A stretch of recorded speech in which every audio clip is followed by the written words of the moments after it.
I feel like there's a very thin line between procrastination and the quest to attain perfection, especially when it comes to executing an idea that God has placed in your heart.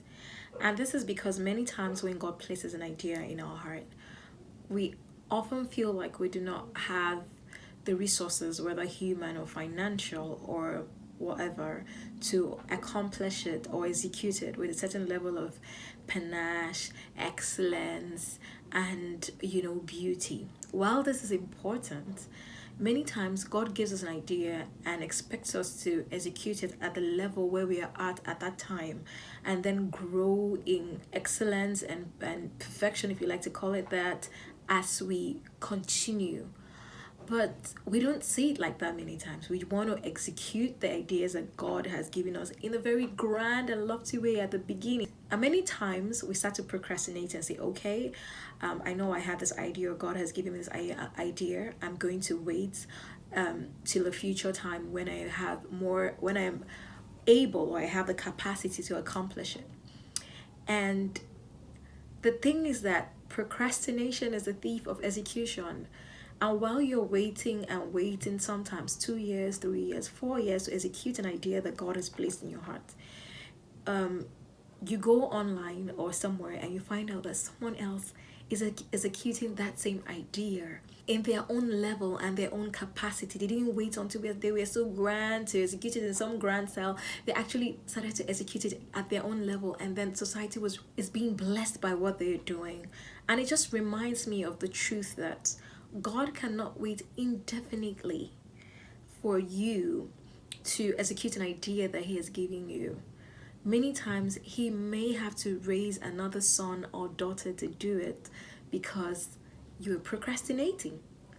I mean, God's agenda cannot suffer because you're procrastinating and procrastinating. While God is merciful and could wait for you, that may not be the case sometimes. So I like to say that when God places an idea in your heart, He knows where you are at that time when He placed the idea in your heart. I mean, if He wanted you to be bigger and richer than what you were before placing the idea in your heart, He would have. But He knows where you are when He placed the idea in your heart. And that's because you can start where you are right now and start to execute that idea at the level where you're at right now, and then continue to advance and grow and become better, and then begin to attain excellence and more and greater level of perfection, as you like to say it. Because perfection, as it were, is subjective, honestly. Because if I do something right now with a certain level of perfection in my own heart, I see it as perfect. Someone else or some other group of people look at it and say, oh, it's beautiful, but something needs to be done here, if people look at it 100 times, they probably will see something that still needs to be done or something that still needs to be removed. So it's quite a subjective thing.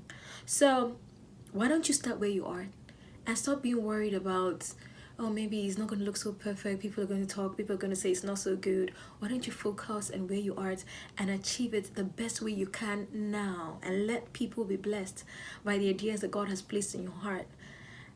And you would also be blessed, because the same certain level of satisfaction that execution gives you. Do not let the illusion of perfection steal your execution of divine ideas. And I hope that today you start to do the things that God has placed in your heart. I love you, especially.